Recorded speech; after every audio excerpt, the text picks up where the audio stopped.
توفي الكابتن إيهاب جلال المدير الفني لنادي الإسماعيلي والمدرب السابق لمنتخب مصر يوم الأربعاء 11 من سبتمبر 2024 عن عمر ناهز 57 عاما بعد صراع قصير مع المرض. جاءت وفاته نتيجة إصابته بجلطة في المخ دخل على إثرها المستشفى وخضع لعدة عمليات جراحية في محاولة للسيطرة على الجلطة، إلا أن حالته تدهورت سريعا مما أدى إلى وفاته بعد أيام من تلقيه العلاج في وحدة الرعاية المركزة. بدأت مشاكل إيهاب جلال الصحية في الأول من سبتمبر 2024 عندما تعرض لوعكة صحية مفاجئة نقل على إثرها إلى المستشفى.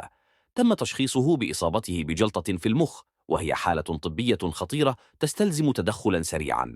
ورغم الجهود الطبية الكبيرة التي بذلت لإنقاذه والتي تضمنت إجراء أكثر من عملية جراحية، لم يتمكن جلال من التعافي، وبقي تحت المراقبة في الرعاية المركزة لأيام قبل أن يلفظ أنفاسه الأخيرة.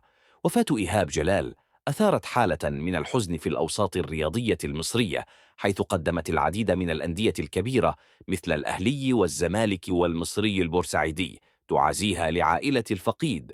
كما نعى الاتحاد المصري لكرة القدم ورابطة الأندية المصرية الراحل، معبرين عن تقديرهم الكبير لإسهاماته في الكرة المصرية سواء كلاعب أو كمدرب. إيهاب جلال كان أحد المدربين المميزين في كرة القدم المصرية، وقد بدأ مسيرته التدريبية بعد مشوار طويل كلاعب في أندية مثل الإسماعيلي والمصري. عرف بحسن إدارته للمباريات وهدوئه على خط الملعب، ما جعله محبوبا من اللاعبين والإداريين على حد سواء.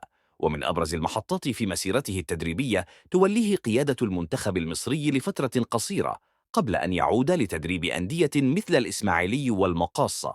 رغم محاولات الفريق الطبي في المستشفى التخصصي بالقاهرة، إلا أن حالة إيهاب جلال الصحية كانت حرجة منذ البداية. وفي الأيام التي سبقت وفاته كانت التصريحات الرسمية تشير إلى استقرار نسبي في حالته، لكن حدثت انتكاسة مفاجئة أدت إلى تدهور حالته الصحية بشكل سريع، لتنتهي حياته في 11 من سبتمبر عام 2024. يذكر أن جلال خضع لأكثر من عملية جراحية خلال فترة وجوده في المستشفى، وكان تحت المراقبة الدائمة حتى لحظة وفاته. لطالما كان إيهاب جلال شخصية محبوبة في عالم كرة القدم المصرية سواء كلاعب أو كمدرب، وكان يعتبر من المدربين المميزين الذين حققوا نجاحات كبيرة مع الأندية التي دربها، خاصة نادي مصر المقاصة الذي قاده إلى مراكز متقدمة في الدوري المصري الممتاز. ورغم الفترة القصيرة التي قضاها في قيادة المنتخب المصري، إلا أن اسمه سيظل مرتبطا بالإخلاص والالتزام والاحترافية العالية.